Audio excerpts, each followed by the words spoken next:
प्रिय संस्कृत मित्राणि नमो नमः। आर के एडुकेशन स्टडी में आज हम महाकवि भवभूति विरचितम उत्तररामचरितम के तृतीय अंक को हल प्रश्न पत्र को देखेंगे। तृतीय अंक है और तृतीय अंक के जो हल प्रश्न पत्र है वस्तुनिष्ठ प्रश्न हैं। इन प्रश्नों पर आज हम लोग चर्चा करते हैं। उससे पहले हम उत्तररामचरितम के कुछ संक्षिप्त परिचय के बारे में जान लें कि उत्तररामचरितम महाकवि भवभूति का प्रमुखतम नाटक है। 7 अंक एवं 256 श्लोकों में रामायण के उत्तरकांड की कथा वर्णित है। प्रस्तुत नाटक करुण रस पर आधारित है। इसमें सीता परित्याग, राम विलाप, लव कुश प्राप्ति और राम के द्वारा निर्दोष सीता के स्वीकार किए जाने का वर्णन है। उत्तररामचरितम के तृतीय अंक को छाया अंक के नाम से जाना जाता है। तृतीय अंक की घटना दंडक और पंचवटी से संबद्ध है। इसके माध्यम से सीता परित्याग के बाद घटित होने वाली अनेक घटनाओं को प्रस्तुत किया गया है। राम और सीता की मानसिक स्थिति मनोवैज्ञानिक विश्लेषण भी इसके माध्यम से प्रस्तुत किया गया है। भवभूति ने रामायण की कथा को आधार बनाया है तथा कथा वस्तु के लिए पद्म पुराण को भी विशेष रूप से आधार माना है। भवभूति ने प्रत्येक घटना के मूल में करुण की भावना को स्थान दिया है। नाटक के तृतीय अंक में छाया दृश्य भवभूति की मौलिक कल्पना है। इसमें सीता अदृश्य रहते हुए कि राम की दयनीय स्थिति देखती और मूर्छित राम को हस्त स्पर्श से होश में लाती हैं। वासंती, तमसा और मुरला ये पात्र भवभूति की कल्पना है। इसमें देखा जाए तो पूरा श्लोक 256 है और जिसमें से सर्वाधिक श्लोक की बात करें तो सर्वाधिक श्लोकों में अनुष्टुप छंद में निबद्ध है। जो ज़्यादा श्लोक जो हैं वह अनुष्टुप छंद में निबद्ध हैं और इसमें कुल 19 छंद है। उत्तररामचरितम में कुल 38 अलंकार हैं और इसमें प्रमुख नदियाँ तमसा, मुरला, सरस्वती और गोदावरी हैं। उत्तररामचरितम में प्रत्यय कौन सा है? इसमें अण प्रत्यय लगा हुआ है। मंगलाचरण की बात करें तो उत्तररामचरितम का जो मंगलाचरण है वह नमस्कारात्मक मंगलाचरण है और वह अनुष्टुप छंद में निबद्ध है। इसमें कुल 12 पद हैं, इसीलिए इसे द्वादशी नांदी भी कहा जाता है। इसमें मंगलाचरण करते हुए भवभूति जी ने वाल्मीकि, व्यास आदि कवियों को नमस्कार किया है। तृतीय अंक का प्रारंभ देखा जाए तो यह 2 नदियों से प्रारंभ किया जाता है जिसमें तमसा और मुरला दोनों नदियां हैं और आपस में बातचीत करती हैं। तृतीय अंक में कुल श्लोक 48 है और तृतीय अंक का प्रथम श्लोक अनुष्टुप छंद में है और तृतीय अंक का अंतिम श्लोक मालिनी छंद में है। तृतीय अंक में सर्वाधिक बार प्रयुक्त जो छंद है वह अनुष्टुप छंद है और दूसरे नंबर पर जो है बसंत तिल का छंद है। और इसका भरतवाक्यम जो है पापम भ्यस्य पुनार्ति वर्धयति यह शार्दुल विकृत छंद में है। यह कुल 7 अंकों में विभक्त नाटक है जिसका प्रथम अंक को चित्रदर्शन अंक कहा जाता है जिसमें 51 श्लोक हैं। द्वितीय अंक पंचवटी प्रवेश 12 वर्ष बाद का वर्णन है जिसमें कुल 30 श्लोक और तृतीय अंक जिसे छाया अंक कहा जाता है इसमें 48 श्लोक हैं और चतुर्थ अंक कौशल्या जनक योग और इसमें कुल 29 श्लोक हैं। पंचम अंक को कुमार विक्रम भी कहते हैं तो चंद्रकेतु और लव का युद्ध है और इसी अंक में जृंभक अस्त्र का प्रयोग किया गया है। कुल श्लोक इसमें 35 हैं। षष्ठ अंक को युद्ध वर्णन या कुमार प्रभिज्ञान कहा जाता है और इसमें कुल 42 श्लोक हैं। सप्तम अंक की बात करें तो इसे गर्भांक कहा जाता है और यह ऐसा नाटक है जिसमें गर्भांक इसी में नियोजित है, तो इसके सप्तम अंक को गर्भांक या सम्मेलन कहा जाता है और कुल श्लोक 21 होते हैं। रीति की बात करें तो इनकी भभूति की रीति वैदर्भी प्लस गौड़ी दोनों का यह मणिकांचन संयोग देखने को मिलता है। इसमें उत्तराम चरितम में करुण रस का सामान्य वर्ण है, फिर भयावह वर्ण करने के लिए बीज रस को लाते हैं, तो गुण इनका प्रसाद और माधुर्य होता है जब यह करुण रस को रखते हैं। तो वैदर्भी रीत है, वैदर्भी रीत में करुण रस जब आएगा तो करुण रस का वर्णन करते हुए यह गुण प्रसाद और माधुर्य का वर्णन करते हैं। अगर वही गौड़ी रीत को जब लिए हैं बीज रस में तो यह भयावह वर्ण जहाँ कर रहे हैं वहाँ पे गुण और ओज यहाँ पे रीत है। जो गुण है वहाँ पे वह ओज गुण है और यहाँ पे जब वैदर्भी का प्रयोग करें हैं तो वहाँ प्रसाद और माधुर्य गुण है। कथानक आता है इसका राम के राजा अभिषेक से लेकर सीता राम लव कुश के पूर्व मिलन तक। अब हम महाकवि जो भभूति हैं जो इसके रचनाकार हैं उनके बारे में कुछ परिचय करते हैं कि भभूति का मूल नाम श्रीकंठ या भट्ट श्रीकंठ है। भभूति का दार्शनिक नाम उन्दुबर, उम्बिकाचार्य और उम्बेक है। इनके पिता का नाम भट्ट गोपाल और पितामह माफ कीजिएगा इनके पितामह का नाम भट्ट गोपाल और पिता का नाम श्री नीलकंठ है। इनकी माता का नाम जतुकर्णी और कई पुस्तकों में जातुकर्णी मिलता है। इनके गुरु का नाम ज्ञान निधि और दार्शनिक गुरु कुमारिल भट्ट होते हैं। जन्म स्थान इनका दक्षिण भारत में पदमपुर नामक नगर में माना जाता है। इनका वंश और गोत्र काश्यप गोत्र था और जाति इनकी कृष्ण यजुर्वेदीय की 33 शताब्दी पाठी या ब्राह्मण थे और इनकी रचना संस्कृत साहित्य में 3 रचनाएं मिलती है, मालती माधवम, महावीर चरितम और उत्तराम चरितम। और इनके आश्रयदाता की बात करें तो इनके आश्रयदाता थे यशो वर्मा जो कन्नौज के राजा थे और इनका समय माना जाता है 650 ईस्वी से 750 ईस्वी के मध्य अर्थात 7वीं शताब्दी का उत्तरार्ध भभूति जी का समय माना जाता है। इनकी उपाधि की बात करें तो इनकी उपाधि है पद वाक्य परमाज्ञ वश्य वाक परिणत प्रज्ञ शिखंडी कवि और निर्गत तरंगड़ी। क्षेमेंद्र द्वारा साल जो शिखंडी छंद होती है उसकी भी प्रशंसा की गई है। और इनकी रचना जो है उत्तरामचरितम यह ऐसी विधा है कि यह नाटक है। यह कौन सी विधा है तो नाटक है और 7 अंकों वाला यह नाटक है और इस नाटक का प्रधान रस करुण रस है और इसका उपजीव्य वाल्मीकि रामायण का उत्तरकांड और पद्म पुराण का पाताल कांड मिलता है। अब हम उत्तरामचरितम की कथा का समय देखते हैं जो 7 अंक हैं।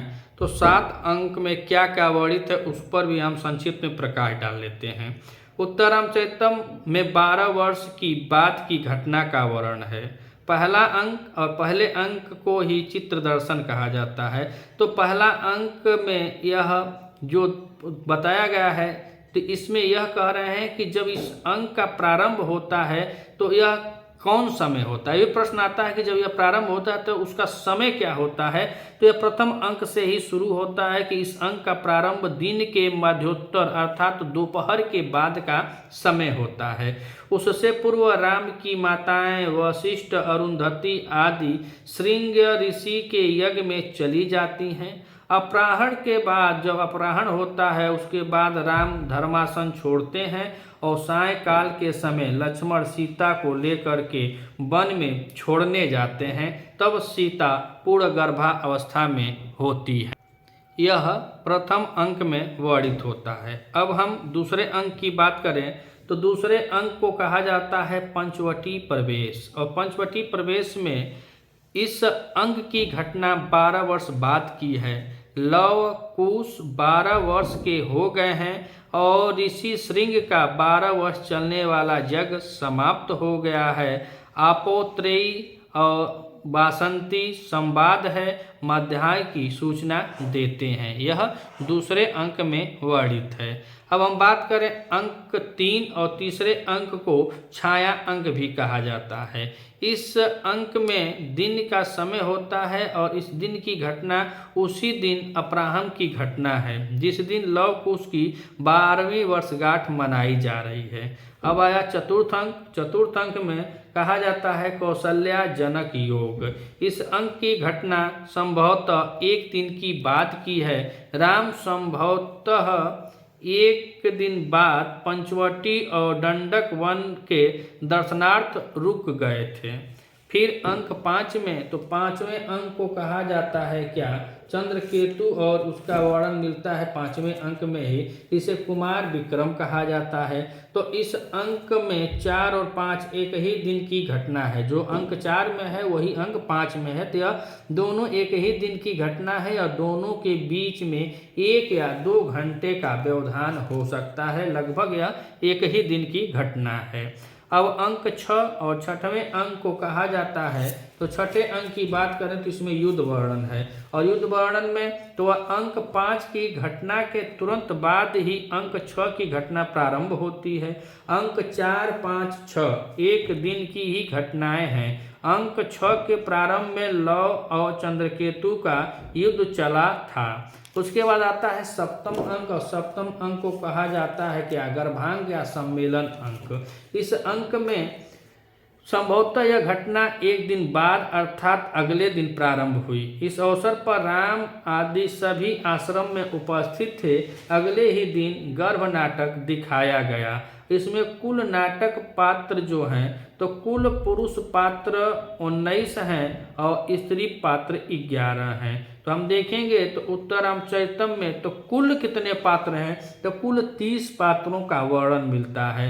जैसे पुरुष पात्र की बात करें तो सूत्रधार है, नट है, राम है। और राम जो है वह धीरोदात्त कोटि के नायक हैं। राम कैसे हैं, तो धीरोदात्त कोटि के नायक हैं। तो राम, लक्ष्मण, जनक, अष्टावक्र, वाल्मीकि, सौधात्की, दंडायन, पुरुष इत्यादि सब लोग जो 19 पात्र हैं, वह दुर्मुख जो होता है, जो गुप्तचर होता है, वह शंबुक का भी है। विद्याधर, सुमंत इत्यादि जो हैं वो 19 पात्र पुरुष पाए जाते हैं। और स्त्री पात्रों की बात करें तो स्त्री पात्र 11 पाए जाते हैं। जैसे सीता इसकी नायिका है और कैसी नायिका है, किस कोट की नायिका है, तो वह मुग्धा कोट की नायिका है। फिर वासंती जो बनदेवी है, आत्रेयी, तापसी है, तमसा, मुल्ला, भागीरथी, पृथ्वी, कौशल्या, अरुंधति, विद्याधरी और प्रतिहारी इत्यादि लोग मिलते हैं। और कुछ पात्र ऐसे हैं जिनका बस नामों उल्लेख किया गया है, जैसे वशिष्ठ हैं, शत्रुघ्न है, ऋषि श्रृंग है, लवण है, शांता है, गोदावरी है इत्यादि। यह सब था उनका पात्र परिचय जो भभूति जी ने अपने नाटक उत्तर रामचरितम में लिया है। अब हम बात करते हैं इनके महत्वपूर्ण प्रश्नों की श्रृंखला पर। प्रश्न नंबर 1 को देखते हैं। तो प्रश्न नंबर 1 कह रहा है कि भभूति की नाट्य कृति है। ऑप्शन ए दे रखा है कि अभिज्ञान शाकुंतल है, बी कह रहा है कि महावीर चरितम है, सी कह रहा है कि बेड़ी संहारम है और डी कह रहा है कि मेघदूतम है। तो इसमें से 2 रचनाएं देखा जाए तो मेघदूत और अभिज्ञान शाकुंतल, यह दोनों रचनाएं महाकवि कालिदास की मिलती हैं। अभिज्ञान शाकुंतल यह भी 7 अंकों का नाटक है, सभी नाटकों में रमणीय है। महाकवि कालिदास जी की यह अंतिम रचना है। और मेघदूत जो है यह खंड काव्य है। जो महाकाव्य है उसमें यह खंड काव्य है, खंड 2 काव्यों में विभक्त है, उत्तर मेघ और पूर्व मेघ में। तो दोनों रचनाएं किसकी मिलती हैं, तो दोनों रचनाएं यह है महाकवि कालिदास की। और जो बेड़ी संहार है, बेड़ी संहार यह भट्टनारायण की रचना है। और यहाँ पे भभूति की नाटक कृति के बारे में पूछा है तो यहाँ पे विकल्प हमारा बी सही होता है। प्रश्न नंबर ए में विकल्प हमारा बी सही है कि महावीर चरितम। अब हम प्रश्न नंबर 2 और प्रश्न नंबर 2 की बात करते हैं कि भभूति की कृति महावीर चरितम का दूसरा नाम है। ऑप्शन ए कह रहा है कि उत्तर रामचरितम है, बी कह रहा है कि वीर चरित है, सी कह रहा है कि शिव चरितम है और डी कह रहा है कि रामचरितमानस है। तो महावीर चरित जो है उसका यह दूसरा नाम पूछ रहा है। तो दूसरा नाम अगर देखा जाए तो उत्तर रामचरितम नहीं होगा, शिव चरित नहीं होगा, रामचरितमानस नहीं होगा, वीर चरित इसका नाम है। कौन सा, वीर चरित। तो प्रश्न नंबर 2 का विकल्प हमारा बी सही होता है। अब हम बात करें प्रश्न नंबर 3। प्रश्न नंबर 3 में कह रहा है कि भभूति की प्रमुख नाट्य कृति है। ऑप्शन ए कह रहा है कि उत्तरामचरितम है, बी कह रहा है कि बेड़ी संहारम है, सी कह रहा है कि मुद्रा राक्षस है और डी कह रहा है कि विक्रमो उर्वशी है। तो इसमें हम देखेंगे तो भभूति की नाट्य कृति में कौन सा है। तो भभूति की मात्र 3 रचनाएं हैं और तीनों नाटक हैं। एक मालती माधवम है, दूसरा महावीर चरितम है और तीसरा उत्तरामचरितम है। तो इसमें पूछ रहा है कि इसमें से कौन सी नाट्य कृति है। तो भट्टनारायण की है और यह मुद्रा राक्षस आप देखेंगे तो यह विशाख दत्त की है और उसके बाद विक्रम उर्वशीयम यह भी नाटक यह कालिदास की है। और यहाँ पे बचा कौन सा ए, तो यह उत्तरामचरितम और उत्तरामचरितम इनकी नाट्य कृति है। तो प्रश्न नंबर 3 में विकल्प हमारा ए सही होता है। अब हम बात करें प्रश्न नंबर 4 की। तो प्रश्न नंबर 4 में पूछ रहा है कि भभूति के पूर्वज थे। तो भभूति के पूर्वज क्या थे। तो काश्यप गोत्रीय थे कि वशिष्ठ गोत्रीय थे कि कौशिक गोत्रीय थे कि मनुवंशीय गोत्रीय थे। तो भभूति के पूर्वजों की बात कर रहा है। तो हम इसमें जो संक्षिप्त परिचय था उसमें पहले बताए कि उनके पूर्वज क्या थे। तो काश्यप गोत्री थे। तो प्रश्न नंबर 4 का विकल्प हमारा ए सही होता है कि काश्यप गोत्री थे। अब हम बात करें प्रश्न नंबर 5 और प्रश्न नंबर 5 कह रहा है कि भभूति के पितामह का नाम था। तो ऑप्शन ए करा महाकवि था, बी करा भट्टगोपाल था, सी करा नीलकंठ था और डी करा है परमहंस था। तो भभूति के जो पितामह होते हैं उनका नाम यह पूछ रहा है और पिता का नाम जो है वह श्री नीलकंठ है और पितामह का नाम श्री भट्टगोपाल है। तो प्रश्न नंबर 5 में विकल्प हमारा बी सही होता है कि भभूति के पितामह का नाम श्री भट्टगोपाल था। अब पूछ रहा प्रश्न नंबर 6 कि महावीर चरितम कृति है किसकी रचना है। महावीर चरितम, तो महावीर चरितम में किसकी रचना है। तो कालिदास की है कि भवभूति की है कि माघ की है कि भास की है। तो भास के कुल 13 नाटक मिलते हैं। कौन सा 13 नाटक इनकी रचना है। महाकवि माघ की शिशुपाल वधम जो 20 सर्गों का महाकाव्य है। महाकवि कालिदास की 7 रचनाएं हैं जिसमें से खंड काव्य, महाकाव्य और नाटक तीनों मिलाकर के इनका 7 रचनाएं मिलती हैं। और महावीर चरितम, उत्तरामचरितम और मालती माधवम यह सभी रचनाएं 3 रचनाएं भवभूति की हैं। तो प्रश्न नंबर 6 का विकल्प हमारा बी सही होता है। अब हम बात करें प्रश्न नंबर 7 और प्रश्न नंबर 7 कह रहा है कि महावीर चरितम में वर्णन है।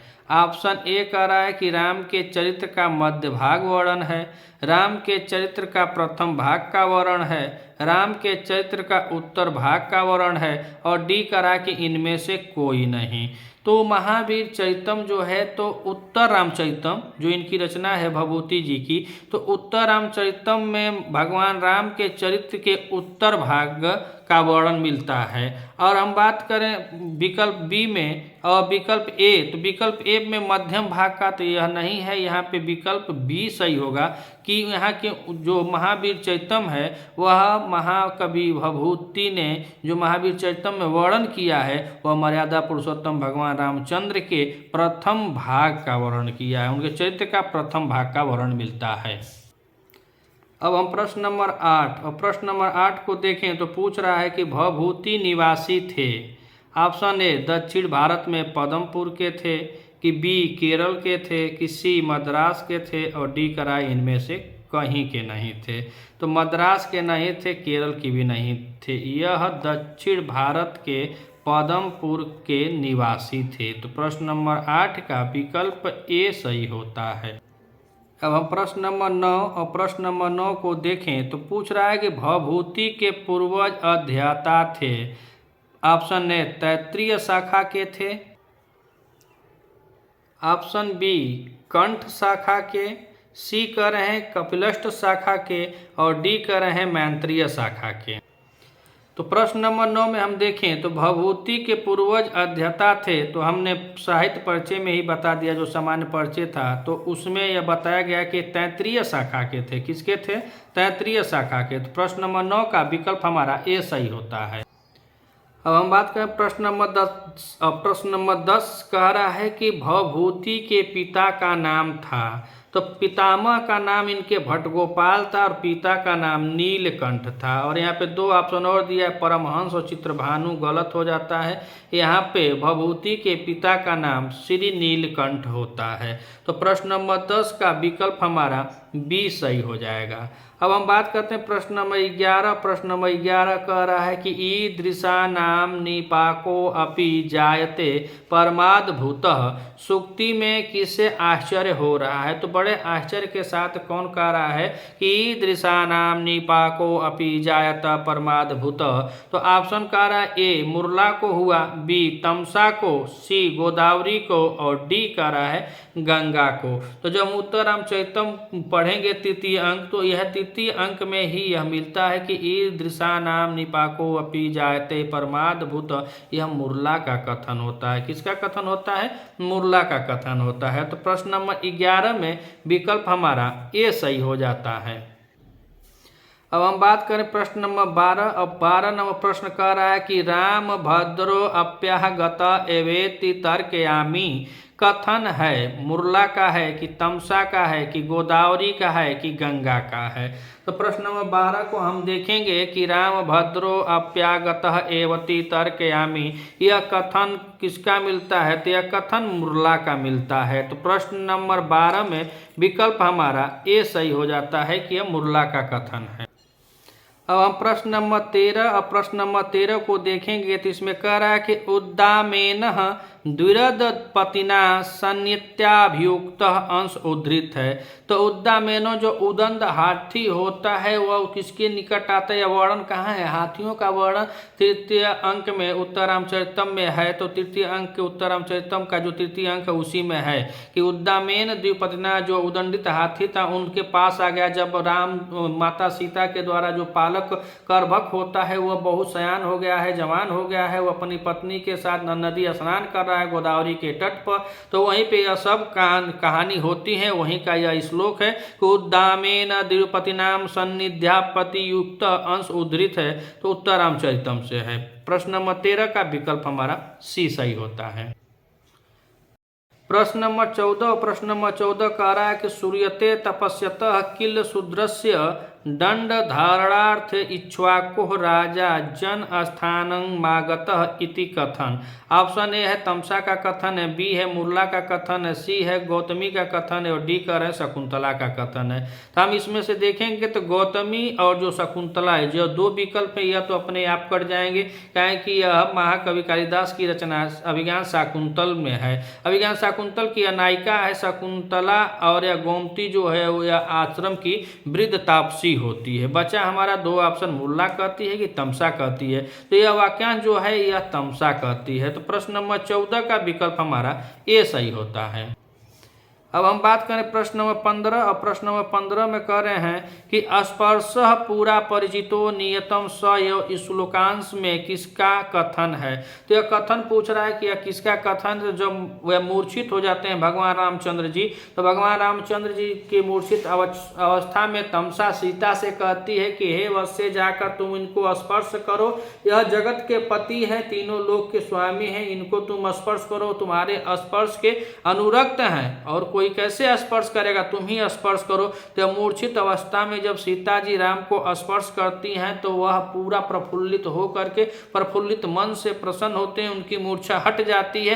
तब वह खड़ा होकर के यही श्लोक बोलते हैं कि स्पर्श पूरा परिचितो नियत स, इसका स्पर्श जो है या इस स्पर्श को मैं पहले से लग रहा है कि मैं चिर परिचित हूँ। तो अब इसमें पूछ रहा है कि श्लोकांश में किसका कथन है। तो ऑप्शन नंबर ए सही होगा, यह राम का कथन है। तो प्रश्न नंबर 15 का विकल्प हमारा ए सही होता है। अब हम बात करें प्रश्न नंबर 16 और प्रश्न नंबर 16 कह रहा है कि मोदस्व विजयिना वधु दिवितेन देव्या पुत्र कृण अंश किस ग्रंथ से उद्धृत है। मृच्छकटिकम से, उत्तर रामचरितम से, किरातार्जुनीयम से, शिशुपाल वधम से। तो यहाँ पे देखेंगे वधु द्वितीय एन देव्या जो पत्नियां वधु द्वितीय मतलब जो वधु उनकी हैं। तो मोदस्व विजयिना वधु द्वितीयान देव्या पुत्र कृण अंश तो उत्तर रामचरितम से ही उद्धृत है। किससे? उत्तर रामचरितम के तृतीय अंक से उद्धृत है। तो प्रश्न नंबर 16 का विकल्प हमारा बी सही होता है। अब हम बात करें प्रश्न नंबर 17। प्रश्न नंबर 17 कह रहा है कि पृथ्वी से उत्पन्न होने के कारण सीता हैं, क्या हैं? तो ऑप्शन ए कह रहा है कि कुटिल हैं, बी कह रहा है सरल हैं, सी कह रहा है कुछ भी सहन न करने वाली हैं, और डी कह रहा है कि इनमें से कुछ नहीं है। तो प्रश्न नंबर 17 को हम देखेंगे तो कह रहे हैं इनमें से कुछ नहीं, ये कट जाएगा। और कुछ सहन करने वाली नहीं है, ये तो एकदम सर्वो सर्वा गलत है। बताइए, इतना कुछ सहन कर गई, एक राजा की पुत्री होने के कारण जंगल वन वन जंगल जंगल जंगल भटकने वाली, कह रहे हैं कि कुछ सहन न करने वाली थी, और वो कुटिल होती तो शायद उनका परित्याग नहीं हुआ होता। यहाँ पे ऑप्शन हमारा बी सही होगा कि पृथ्वी से उत्पन्न होने के कारण सीता जी बहुत सरल थी। तो प्रश्न नंबर 17 का विकल्प बी हमारा सही होता है। अब हम बात करें प्रश्न नंबर 18। प्रश्न नंबर 18 में तृतीय अंक का आरंभ होता है, कैसे होता है? तो दिया है चित्र विधि दर्शन से, तपोवन के शुभागमन से, तमसा तथा मुरला के संवाद से, लव और चंद्रकेतु, लव और चंद्रकेतु के युद्ध का वर्णन तो मिलता है हमें षष्ठम अंक में, चित्र विधि दर्शन प्रथम अंक में। और बात करें यहाँ पे तृतीय अंक का प्रारंभ पूछ रहा है, तो तमसा और मुरला के संवाद से, यह दोनों नदियां हैं और यह दोनों नदियों के संवाद से ही प्रारंभ होता है। तो प्रश्न नंबर 18 का विकल्प सी सही है। अब बात करें प्रश्न नंबर 19। और प्रश्न नंबर 19 कह रहा है कि जाना सेव तथा वधु प्रत्यज्ञात प्रभृति कथन है। तमसा का है कि गौतमी, और गौतमी फिर आएगी कहाँ से?